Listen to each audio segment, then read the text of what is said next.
Je te confie, Seigneur, moi-même, mon cœur, ma raison, mon intellect, mon esprit, pour que tu puisses me pénétrer. Aide-moi à expliquer ce qui est inexplicable.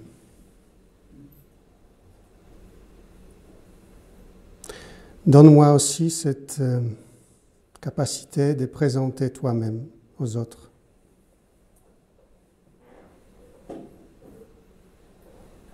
Pour que les autres puissent t'aimer comme je t'aime.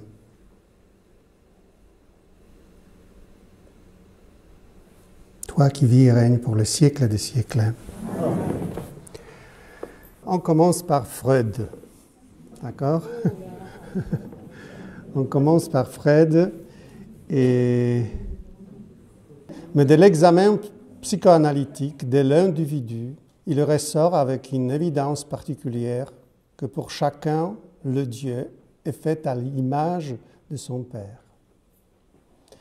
Que l'attitude personnelle de chacun à l'égard du Dieu dépend de son attitude à l'égard de son Père charnel, varie et se transforme avec cette attitude et que le Dieu n'est au fond qu'un Père d'une dignité plus élevée. C'est la thèse de Freud. Ce que je vous ai dit pendant ces 3 conférences, c'est aussi de présenter ma thèse qui est contraire. Voilà. La relation causale qui est présentée ici est complètement opposée d'après moi. Et je vous montre ce que je préparais ici. Freud, c'est en haut que vous avez mon Père, il y a une projection de mon Père sur Dieu. D'accord? Et moi, je voudrais dire que c'est à l'inverse. C'est parce que nous avons cette présence de Dieu en nous-mêmes, nous projetons sur notre Père, nous projetons ce que nous avons dans notre cœur. Cette image inexplicable, inexprimable même. Nous cherchons, comme nous sommes des enfants bien sûr, en notre Père, ce que nous voulons trouver. Parce que ce que nous connaissons d'une certaine façon. Père, si je dis entre guillemets, ça signifie que ce n'est pas mon Père. C'est Père que je projette sur mon Père, vous comprenez? Représente un grand tu extérieur. Le premier, parce que normalement dans la psychologie, c'est qu'on dit que on s'assimile, vous savez, avec la mère plutôt. On est en union avec notre mère. Tandis que le Père, c'est le premier de l'extérieur.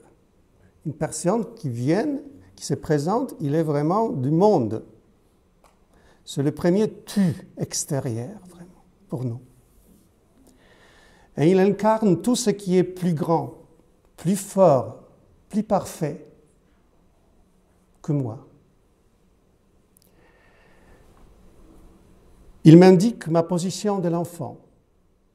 C'est devant mon Père que je me sens un enfant. Je me rappelle dans ma maison, vous savez, quand il y avait un problème avec moi, il fallait appeler le Père pour que je sente, vous savez, ma position, ma vraie position de l'enfant. Parce que je voulais sortir de cette position, bien sûr. Mais voilà, c'est devant mon Père que j'ai senti que je suis vraiment un enfant. Et voilà, il est infini, moi je suis fini. Ce que je pense qu'il est fini, vous comprenez? Il est puissant et je suis impuissant. Il sait tout, tandis que moi, je ne sais pas tout. Je ne suis pas Père, mais je veux être comme lui. J'ai écrit parce que j'ai du mal, vous savez, j'ai écrit de la position d'un garçon quand même. Je ne sais pas comment ça se passe chez les filles, mais voilà, ce n'est pas mon travail. Il faut qu'une fille présente la même chose, mais de ce côté de fille, vous savez. Donc je ne suis pas père, mais je veux être comme lui. Je crois que je le deviendrai. Il est un défenseur, un protecteur de moi-même et de ma famille. Père est quelqu'un de plus primordial que moi. Quelqu'un d'avant, parce qu'il existait avant moi. Je viens au monde et je découvre qu'il existe déjà. Il me précède. Et il va où j'irai. Par exemple, mon père est mort et je vais aussi là-bas. D'accord? Il est toujours devant moi. C'est mon père. Je voudrais vous présenter un texte que j'ai écrit il y a 30 ans. Mais je trouve que ce texte exprime bien ce qui est Père pour nous. C'est un credo, vous savez, 1951. Voilà, il fait presque plus que 30 ans, d'accord? J'écris ça parce que je pense que ça exprime bien qui était Père pour moi quand j'étais enfant. Parce que j'écris un livre et dans ce livre, je voulais présenter mon credo aussi, un peu mes faiblesses, tout quoi. J'étais vraiment dans un moment très difficile pour moi et j'ai essayé de comprendre ce qui s'est passé autour de moi, et surtout en moi-même.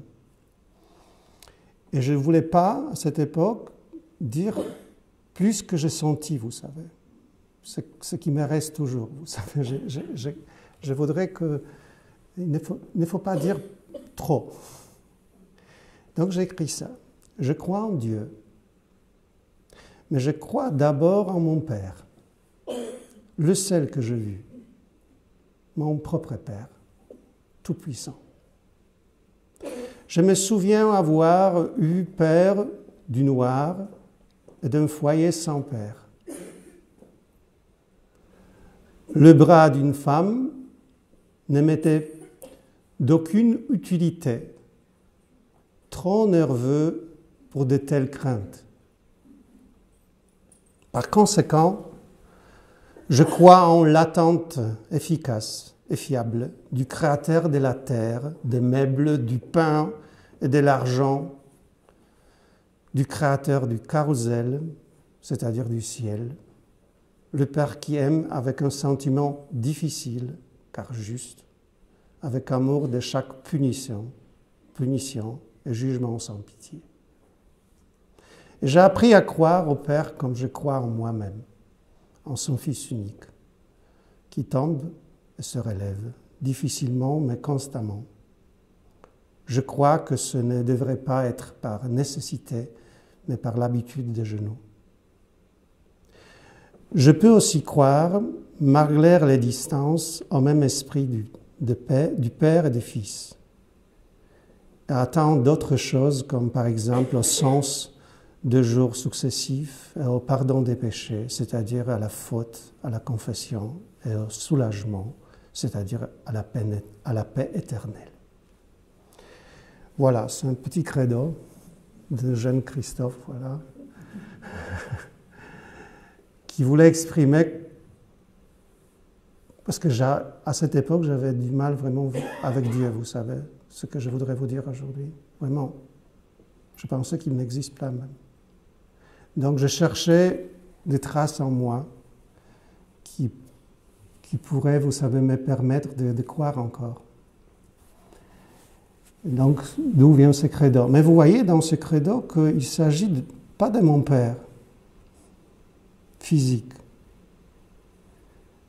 Bien sûr, on voit ici que je projetais sur mon père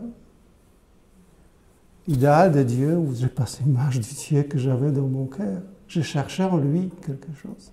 Donc vous comprenez, C'est pas quand vous avez en haut, d'après moi. C'est en bas. Oui, il a raison, Freud. Il y a une relation causale, mais à l'inverse. D'abord, c'est Dieu en nous qu'on le cherche partout. Nous sommes touchés par lui. C'est pour ça, vous verrez, la conférence d'aujourd'hui s'appelle « A priori de Dieu ». Quelque chose qui est devant ou avant l'expérience, d'accord? Qu'on projette, qu'on cherche, mais qui nous a marqué juste au début. Ça appartient à notre existence. On cherche à l'extérieur ce qu'on a vécu intérieurement. Voilà.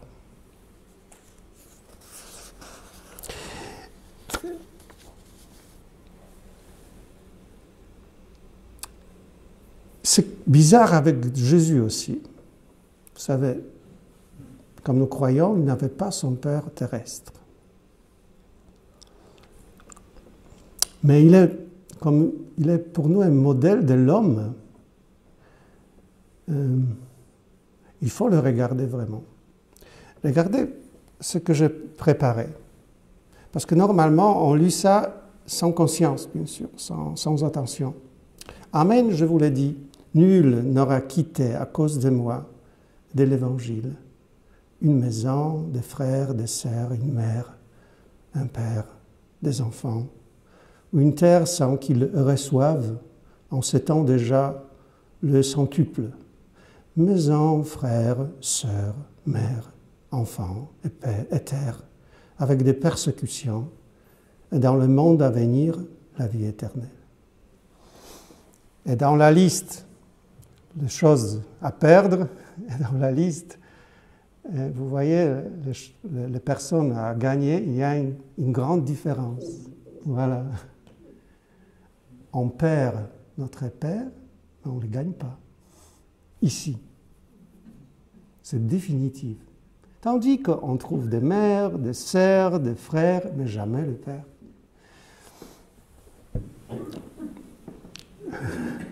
Vous pouvez me dire pourquoi vous vous appelez Père.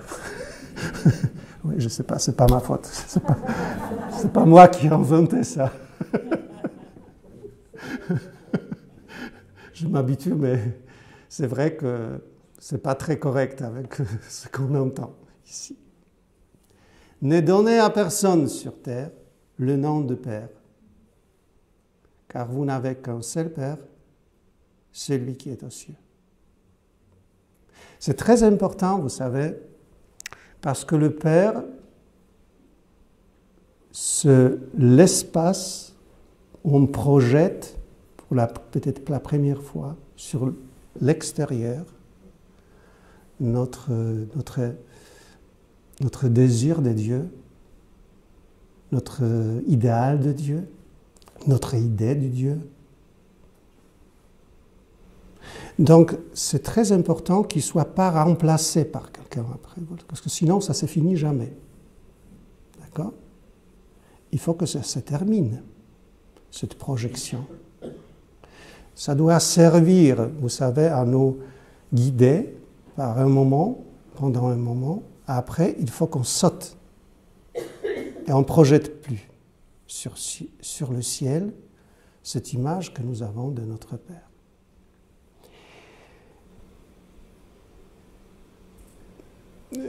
Voilà. C'est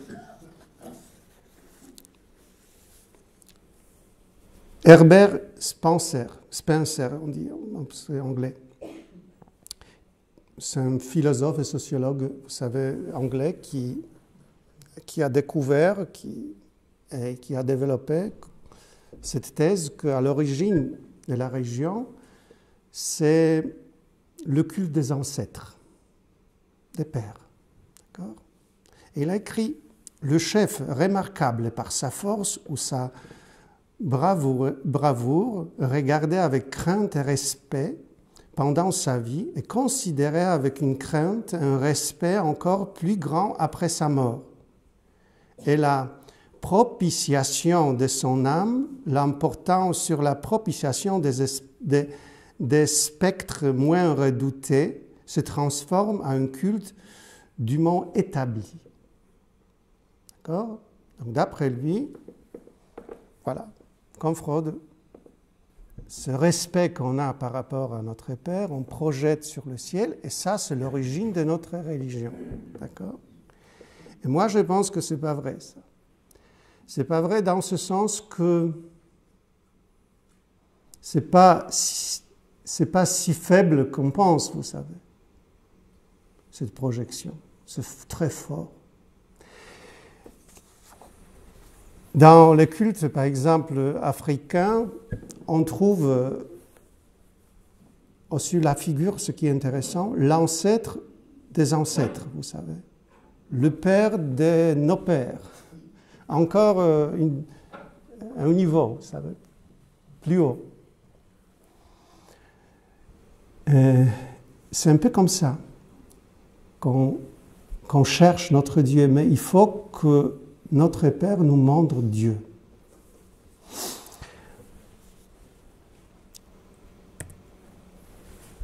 Vous vous rappelez, pendant ma première conférence, on a abordé cette phrase, mais on parle toujours, parce que Jésus, quand il utilisait cette phrase, il a dit « Je suis le Dieu d'Abraham, d'Isaac, du Dieu de Jacob ». Donc très souvent on met ça, la première partie. Mais la première partie est très très importante. D'abord, je suis le Dieu de ton Père. Vous comprenez? C'est parce que Abraham, d'accord, Isaac, mais je ne les connais pas. Mais mon Père, je connais. Il y a un mois et mon Père est mort. Comme vous savez, peut-être, parce que j'étais obligé 2 fois de partir en Pologne.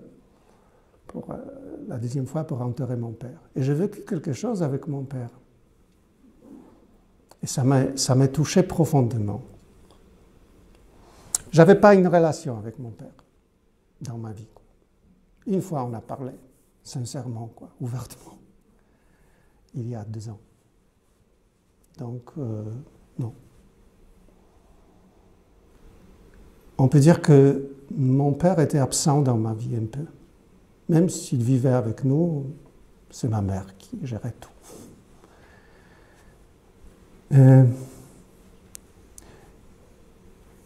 Quand j'étais des difficultés, vous savez, ce que j'ai remarqué la première fois, quand j'avais de grandes difficultés, vraiment, et je suis obligé d'aller au désert pour discerner si je reste dans ma congrégation religieuse où j'étais, ou je quitte ma congrégation, voilà, et je me lie avec d'autres personnes où je vis maintenant.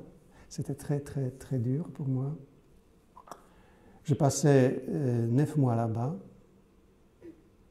et j'ai pris avec moi, ce qui m'étonnait, vous savez, une photo de mon père. Pas de photo de ma mère, seulement de mon père. Ce qui m'étonnait, vous savez, parce qu'on n'a pas eu une relation entre nous. Mais je cherchais, à cette époque, je cherchais une force, vous savez. Une force. Courage. Je cherchais un père en moi-même. Et j'ai pris j'ai pris cette photo, et voilà. Et j'ai mis cette photo sur le bureau, et elle m'accompagnait toute cette période au désert. Et j'ai découvert un lien qui n'était pas réalisé avec moi, avec mon père. Et quand mon père est mort, ce que je sentis, c'était sa présence, vous savez. Sa présence inexplicable pour moi. Et je me dis, qu'est-ce que c'est ça? Il était présent comme jamais avant. Et j'ai parlé avec lui. J'ai dit, écoute, papa, tu m'aides parce qu'il faut que j'aille pour t'enterrer. Voilà, je n'ai pas de billets, il faut que je les trouve. Voilà, tout s'est bien passé. Voilà, il ne s'agit pas de ça, mais jusqu'à maintenant, il y a une relation forte avec lui. Et j'ai pensé, qu'est-ce que c'est ça? Qu'est-ce que c'est ça? C'est incroyable. Et quand j'ai réfléchi, et mon père, avec qui je parle maintenant, n'a pas des caractéristiques qu'il avait avant, vous savez. Il est doux, comme il n'était pas doux.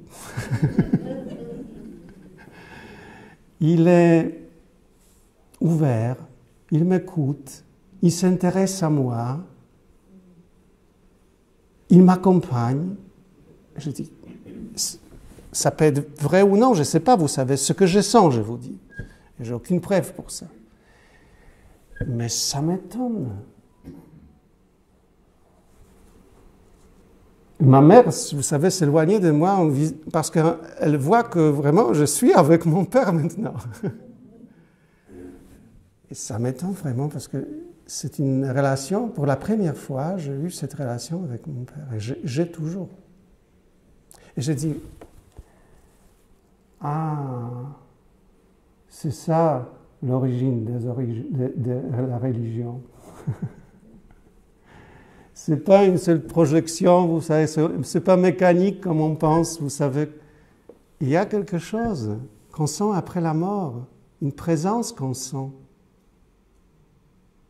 Il est avec moi, même s'il est mort, il est plus avec moi qu'il était avant, vous savez. Et c'est un choc pour moi. Et j'ai découvert que cette douceur, ce que je pense, c'est pas plutôt la douceur de mon père. C'est la douceur de Dieu qu'il me montre maintenant. Parce que je ne sais pas si je parle avec mon père ou je parle avec Dieu de mon père. Vous comprenez? C'est maintenant qu'il me montre Dieu, son Dieu. Il ne m'a jamais montré Dieu, vous savez. Mais c'est ça que je découvre. Il a approfondi, sa mort a approfondi ma relation avec Dieu. Non, c'est une surprise, si vous voulez, pour moi. Mais je dis, on peut, vous savez, imaginer comme Spencer, vous savez que voilà, c'est une projection comme ça, d'une façon mécanique. Non, je pense que les gens ont vécu la même chose aussi, vous savez, la présence de gens qui sont partis. La présence réelle. Et ils ont parlé avec eux, parce qu'ils voulaient qu'ils restent. Et après, ils découvrent qu'il y a derrière eux, il y a Dieu de ce Père. Vous savez, de ce Père. Il y a Dieu encore. Parce que Moïse, il parle de Dieu, de son Père. Voilà. C'est Moïse, c'est Dieu qui se présente comme ça. Le père de Moïse s'appelle Amram. Il était plutôt, ce qu'on pense, plutôt inconnu par lui, vous savez, parce que vous connaissez l'histoire de Moïse, comme il était pris par la fille de Pharaon, donc il ne connaissait pas ce qu'on pense son père, vous savez même. Voilà.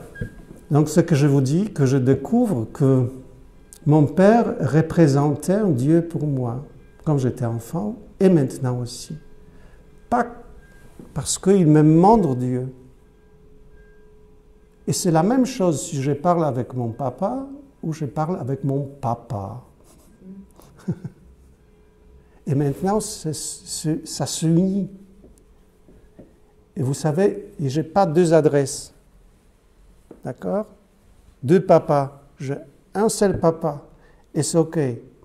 C'est pour ça, ne donner à personne sur terre le nom de Père. Cette transmission doit se faire, vous savez. On a deux pères.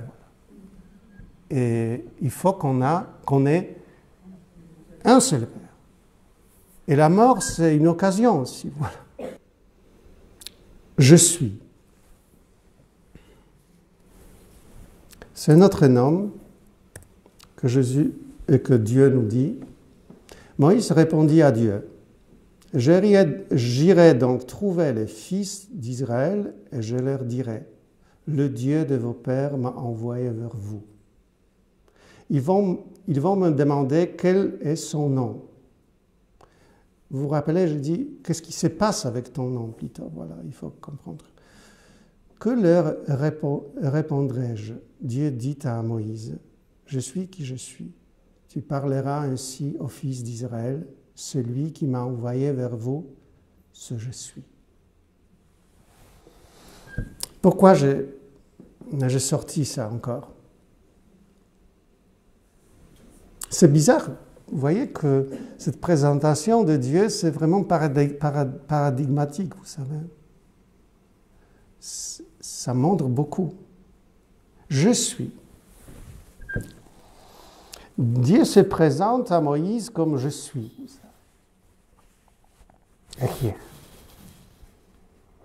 Si nous interprétons cette forme du verbe hayach au futur, parce qu'on peut, ça signifie aussi je serai. Mais on reste avec je suis, d'accord? Ce terme étrange, qui est en fait un verbe à la première personne du singulier, fournit une explication étiologique de ce tétragramme, vous savez, Yahweh, d'accord, c'est ça, qui était utilisé en Israël comme nom de Dieu. Pour les Juifs, le nom de Dieu était sacré vraiment. Donc, inviolable, permanent et immuable. Et c'est très important. Pourquoi? Il n'était pas sujet à l'inflexion conjugative. Cela signifiait que lorsqu'une personne s'adressait à Dieu par son nom, elle ne disait pas « tu y es », c'est-à-dire « tu es » ou « tu serais ». « Tu seras », excusez-moi, mais « echir », signifiant « je suis ».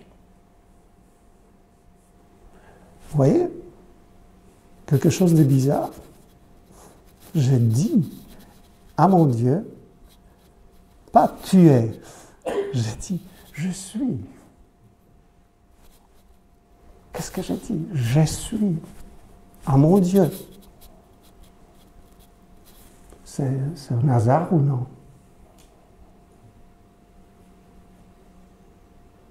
Je pense que non. C'est exprès. Mon Dieu, c'est je suis.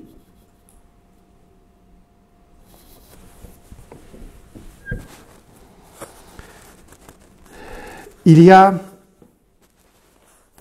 une relation avec mon Dieu. Excusez-moi, il y a en moi une relation que je sens depuis ma conscience.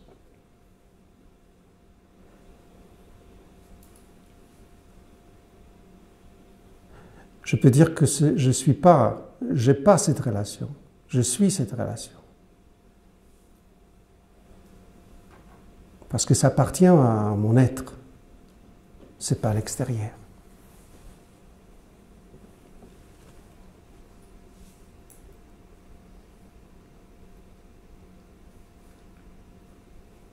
Il faut être une personne, pour avoir une vie profonde. Quand vous êtes une chose n'a pas une vie profonde, vous savez, intérieure. Mais la personne, oui. Elle a deux espaces, intérieur et extérieur. On est jeté dans le monde dans ce qu'on pense toujours, voilà ce qu'on aperçoit, vous savez, comme des objets. Mais il y a un monde des objets, mais il y a un monde des sujets. Et si je dis que mon Dieu, c'est je suis, c'est-à-dire qu'il appartient à ce monde de mon sujet, pas au monde des objets, mais le monde de mon sujet. Je suis, il se trouve là. On le cherche partout, vous savez, voilà. Il faut que je vous raconte encore une histoire. Aujourd'hui, c'est des histoires, voilà, de ma vie. Mais voilà, il faut finir par ça. Ce que je vous ai dit déjà, quand j'étais en première année de séminaire, j'avais un problème avec Dieu. C'est-à-dire, je pensais qu'il n'existe pas. Et je cherchais une aide chez mes confesseurs. Mais quand j'ai découvert qu'ils avaient plus peur que moi, vous savez.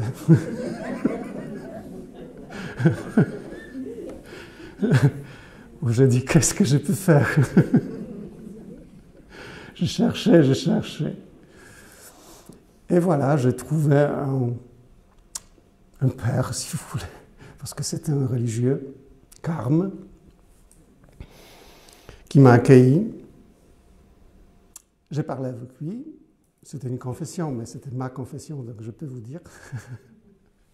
Et je dis, je ne sens pas sa présence. Je pense qu'il n'existe pas plutôt. Mais est-ce que c'est normal? Le problème pour moi, est-ce que je peux rester sur mon chemin, vous savez, au séminaire sans foi? Mais il m'a entendu, vous savez, avec une compréhension, c'était bizarre. Aucune peur. Oh oui, ça va, c'est normal. Oui. Et donc, il a écouté voilà, toutes les explications. J'ai commencé, vous savez, aussi mes études philosophiques. Donc j'étais avec une grande tête, vous savez. Non. Est-ce que tu peux faire une adoration au moins 20 minutes par jour? Mais personnelle. Je dis, comment? Oui, une adoration de Saint-Sacrement. Tu rentres dans une chapelle. Comme il n'y a pas de chapelle, tu peux faire à l'extérieur, mais une adoration de 20 minutes. Mais comment faire? Moi, je ne crois pas en Dieu, peut-être. C'est pas grave. Tu peux faire cette adoration? Oh oui. 100 fois? 100 fois. D'accord. Donc, je commençais, vous savez. Avec l'adoration, c'est bizarre parce que vous regardez, vous savez, le tabernacle ou quoi, et vous cherchez Dieu là-bas. Il n'y a pas Dieu, quoi. Qu'est-ce que c'était ennuyant, vous savez, ces adorations. Pour être bref, vous savez, court, je peux vous dire que j'ai prié pendant 10 ans, je pense. 10 ans, chaque jour. Au moins. Sans aucune réponse et aucun sentiment de sa présence. Je ne sais pas pourquoi. Je ne sais pas pourquoi. Mais je trouvais ce conseil pas bête, vous savez. Je ne sais pas pourquoi. J'ai resté fidèle à qui, je ne sais pas. Mais j'étais là-bas. Ils m'ont ordonné même dans cet état. Et après, ça s'est passé, je pense, 2 ans après mon sacerdoce. J'ai commencé à prêcher, je ne sais pas, peut-être d'une façon différente qu'avant. Il s'est passé autour de moi des choses bizarres. Les gens venaient, se convertissaient, quoi. Ils ont senti la présence de Dieu, voilà. Et j'ai dit, je ne vois rien, moi. Vous voyez, je ne vois rien. C'est la même chose qu'avant. Mais tout est changé. Et je dis, Christophe, tu l'attends à l'extérieur, vraiment? Ah non, c'est pas ça. C'est pas là qu'il viendra, vous savez. C'est pas à l'extérieur. C'est ici. Ah, c'était une découverte, vous savez. Une grande découverte. Donc, si je vous dis que le nom de Dieu, c'est je suis, je sais que je dis. C'est pas seulement mon suis. Chacun qui prononce ce nom, il prononce son existence, son sujet. Je suis. Tu parles, tu dialogues avec quelqu'un qui est ici, en toi, pas à l'extérieur.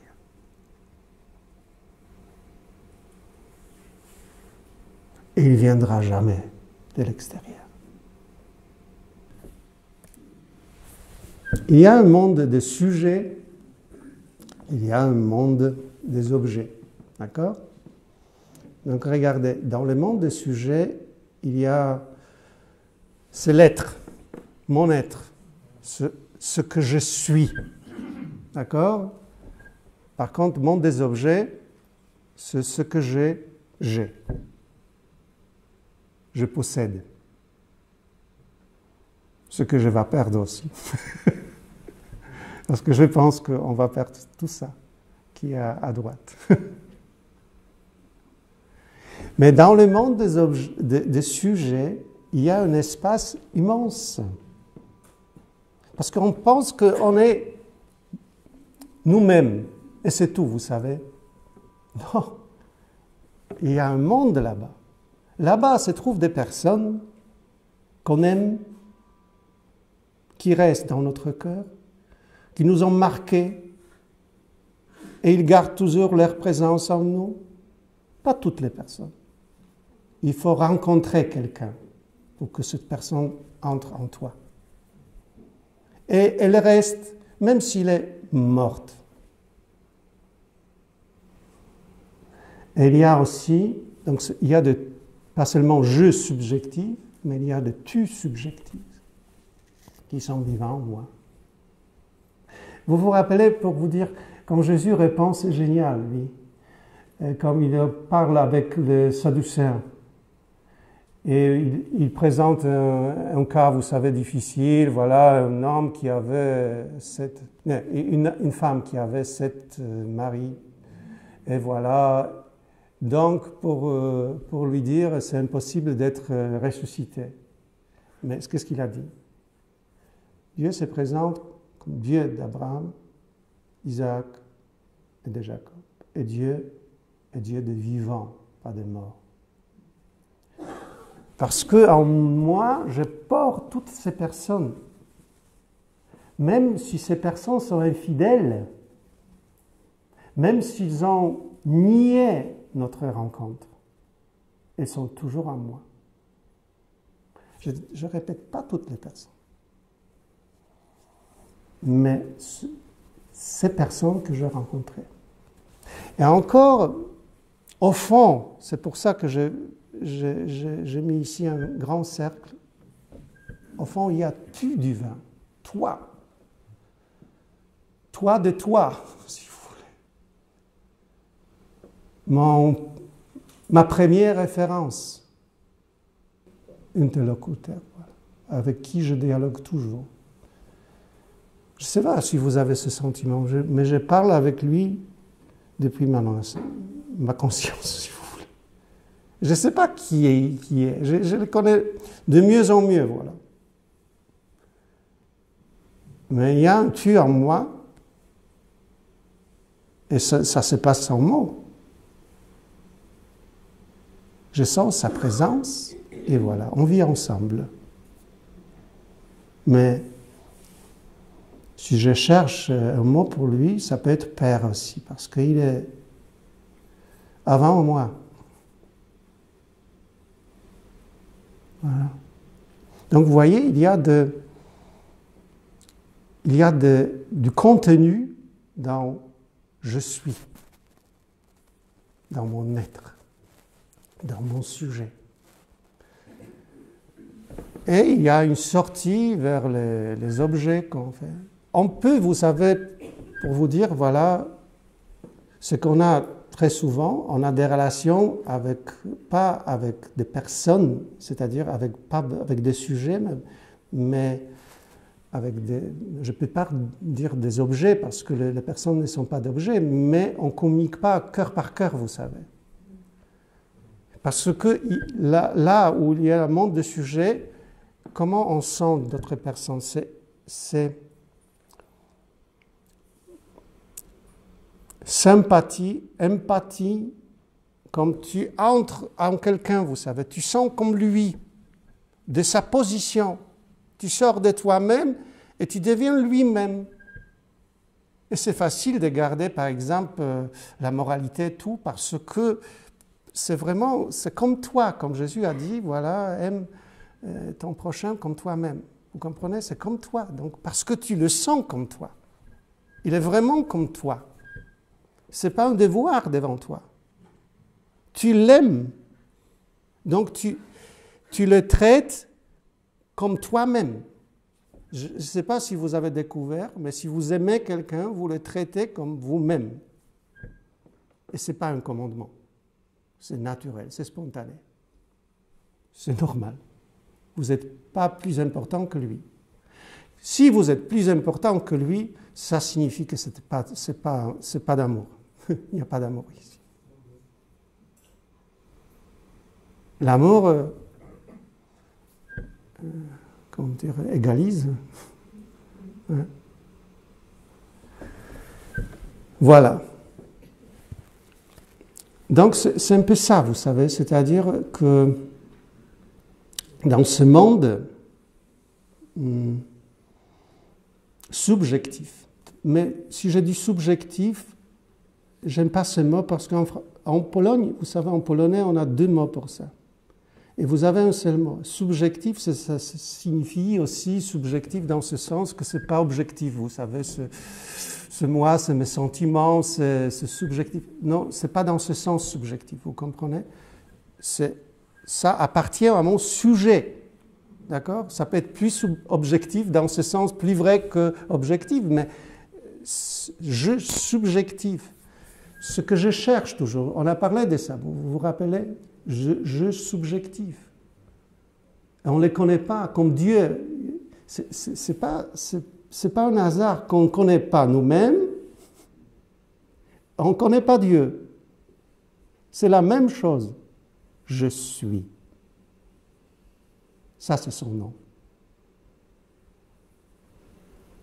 Je suis. C'est choquant. Je suis. Vous attendez ce que je dis? Nom de notre Dieu, c'est je suis. C'est ici. Et donc,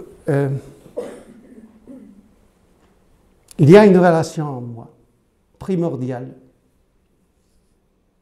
Quand je dis il y a une relation, ce n'est pas bien dit. Je suis là une relation. Je ne possède pas cette relation. Parce que cette relation est toujours avec moi. Toujours. Ça appartient à mon jeu subjectif.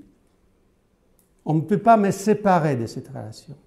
Si je me sépare de cette relation, je suis pas moi-même. Mon peur la plus grande que d'être séparé de cette relation. Parce que si je suis séparé de cette relation, mon cœur est mort. Et il y a des gens qui ont leur cœur mort.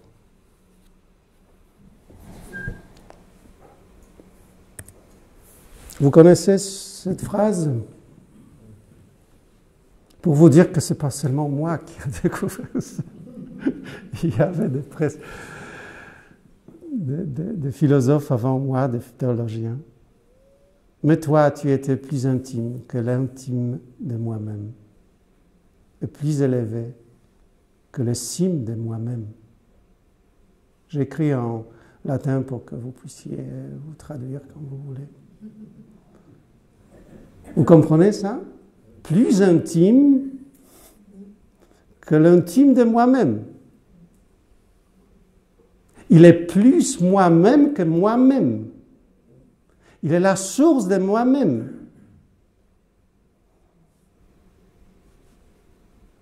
Je suis une faible copie de moi-même.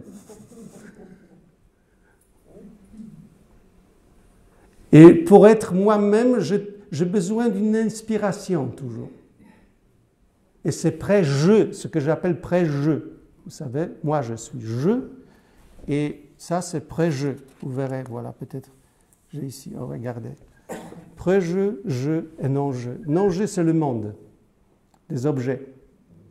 Il y a je, il y a pré-je et non-je. D'accord? Mais c'est bien, je pense que c'est bien dit. Dieu est notre pré-je. C'est une inspiration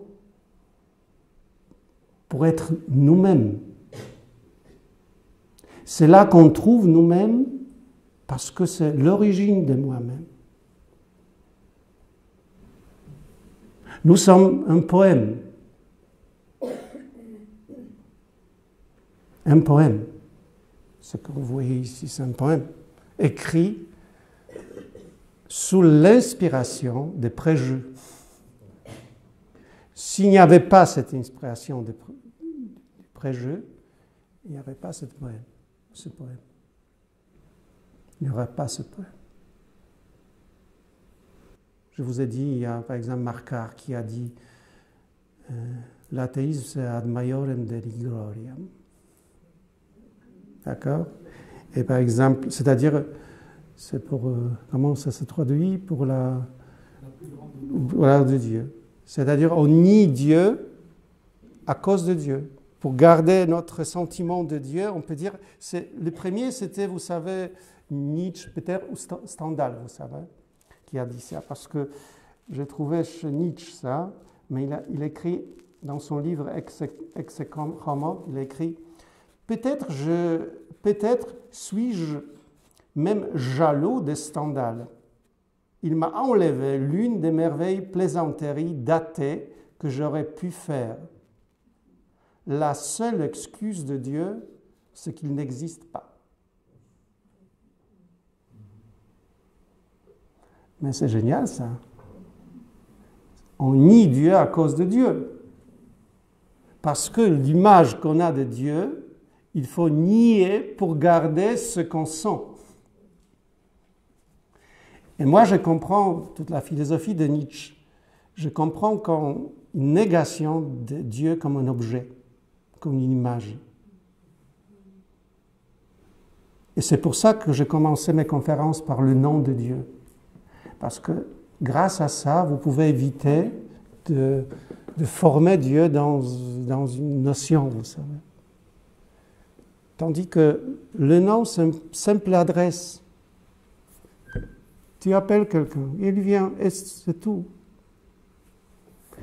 Et ce qui est étonnant, il y a par exemple Jung, vous savez, à la fin de sa vie, il a écrit un livre, je ne connais pas le titre en français, mais c'est un livre sur Job,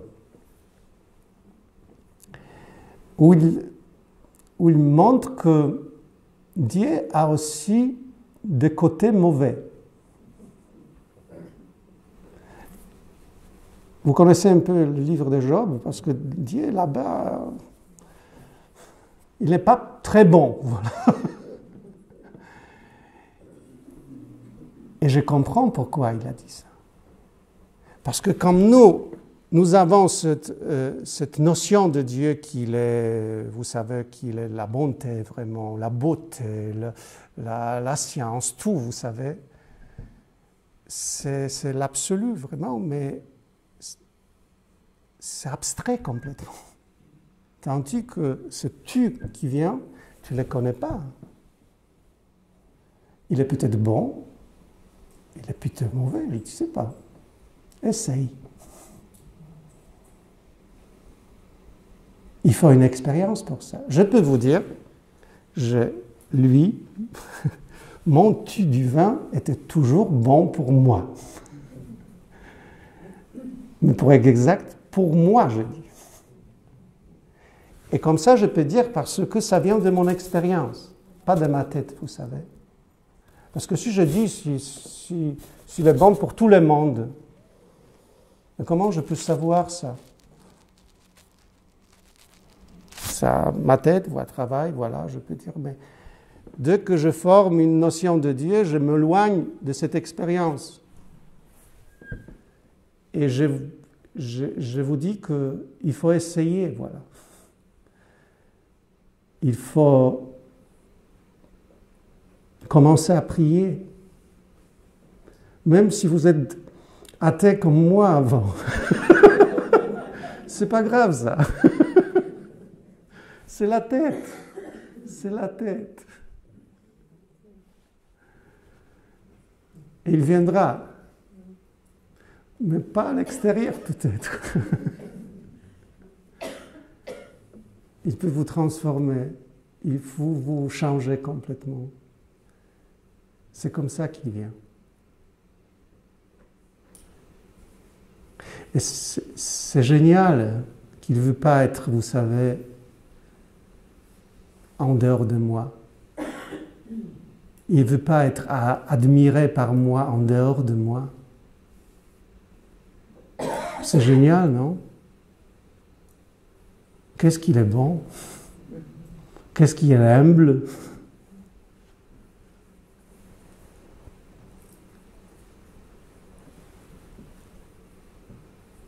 Il n'y a pas d'autre mot. Ce que je dis aussi, vous savez, qu'il n'y a pas de mot de Dieu, à vrai dire.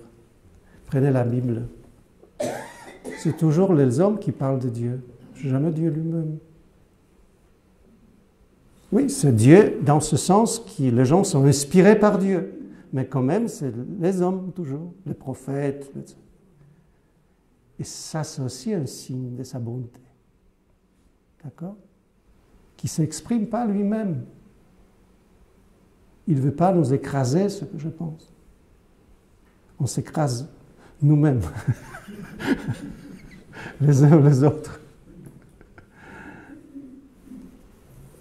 Gianni Vattimo, c'est un philosophe, il est mort déjà,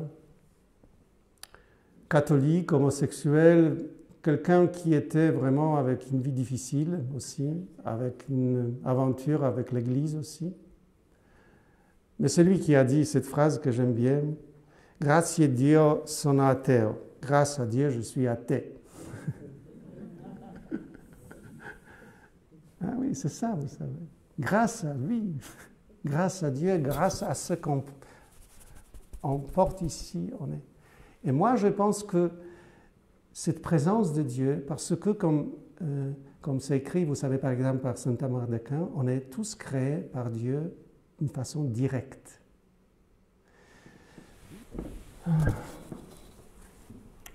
Pour nous, par exemple, les chimpanzés ne sont pas créés d'une façon directe.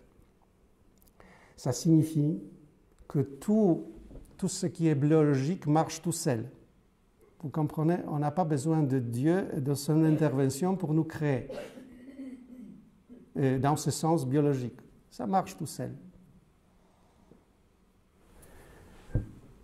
Mais il y a une intervention de Dieu directe qui nous fait des hommes. Et cette intervention qu'on appelle création, et quelqu'un, voilà, les philosophes ou théologiens disent, ça peut être création continuelle, vous savez, pas seulement un seul moment, mais toujours, parce qu'il n'y a pas du temps là-bas. Cette création, on est créé d'une façon permanente, c'est-à-dire on vit une rencontre avec Dieu directe, et cette création peut être vraiment une simple rencontre, pas plus. Parce qu'on pense que Dieu peut faire, vous savez, former, voilà, des choses. Non, je ne pense pas. Ça suffit qu'il se montre. Et ça nous marque. On devient de fous. Et on le cherche partout. Parce qu'on l'a vu dans notre inconscient. J'ai oublié de vous dire, voilà, que il y a des philosophes, par exemple Maritain, Bergson, qui appelaient ça préconscience, vous savez, ou supraconscience. Oui, quelque chose qui est avant notre conscience, qui se passe dans ce jeu, mais avant, pré-jeu, vous savez, c'est ici. Il y a une histoire ici. Peut-être qu'il nous a touchés ici, par un simple regard, ça suffit. Et on l'a, dans ce sens, dans notre inconscience, on l'a vu, et là, ça nous marquait, on le cherche. Et partout, on est malade à cause de ça. On est dans nos névroses obsessionnelles à cause de ça. Voilà. Ça, c'est une bonne question. Pas si Dieu existe. On ne sait pas. Moi, je ne sais pas. Jusqu'à maintenant, je ne sais pas. Ma vie a changé, mais je ne sais pas toujours. Je reste sans réponse et je vis. Parce que la question est mal posée. Comment il existe? Dans quel sens? Extérieur? Où je veux le voir? Là, dans le Saint-Sacrement, je ne sais pas comment je vais le voir. J'ai regardé de toutes les directions, vous savez, j'ai regardé le Saint-Sacrement, je ne l'ai pas trouvé là-bas. Non, c'est pas comme ça. Et il me permet de découvrir en moi-même, en mon je suis, sa présence. Il y a je suis plus fort que mon je suis. Vous comprenez?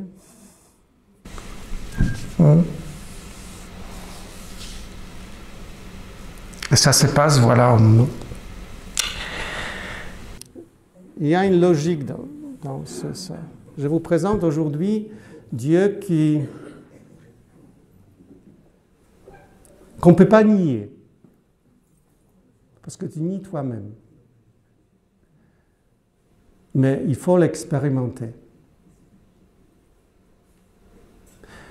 La Bible, c'est en général, on peut dire, c'est un livre des expériences, non? Ce n'est pas un traité théologique ou philosophique. D'abord, c'est un livre des expériences. Ce qu'on rencontre, voilà. Lui a rencontré Dieu, l'autre a rencontré Dieu, encore quelqu'un a rencontré Dieu. C'est toujours comme ça, non? Voilà. Et il faut qu'on fasse la même chose pour que tu puisses raconter ta vie avec une rencontre avec lui, en toi. C'est génial, ça. Je pourrais dire, vous savez, parce que c'est dans l'Évangile selon Saint Jean que, par exemple, c'est Jésus qui s'appelle « Je suis », vous savez, plusieurs fois, il s'appelle comme ça, « Je suis ». C'est le nom de Dieu, quoi. Il est le nom de Dieu qu'on appelle, on devient « Je suis » avec lui. Et on garde ces relations, qu'il avait cette relation, il a toujours cette relation. J'aime bien l'évangile de Saint Jean et je trouve là-bas tout ça, vous savez. Pour découvrir que Jésus, je suis, parce que je pense que, à vrai dire, d'après moi, ça ne vient pas de Jésus historique, cette expression je suis, parce que dans d'autres évangiles, Jésus ne se présente jamais comme ça. D'après moi, c'est Jésus, ce qu'on appelle post-pascal, c'est-à-dire ressuscité, qui parle par ses prophètes dans cette communauté. Mais c'est génial que vous voyez un prophète qui dit « Jésus vous parle, je suis. Je suis le chemin, je suis la vie. » D'accord, vous avez tout là-bas. Voilà, je suis. Mais c'est touchant. Sa présence par le prophète qui dit « Je suis ». Donc lui aussi, c'est pas seulement de Jésus, mais en Jésus en lui, vous savez. C'est pas dit « tu es ». C'est pas ça. C'est dit « je suis ». Hein? Ouf.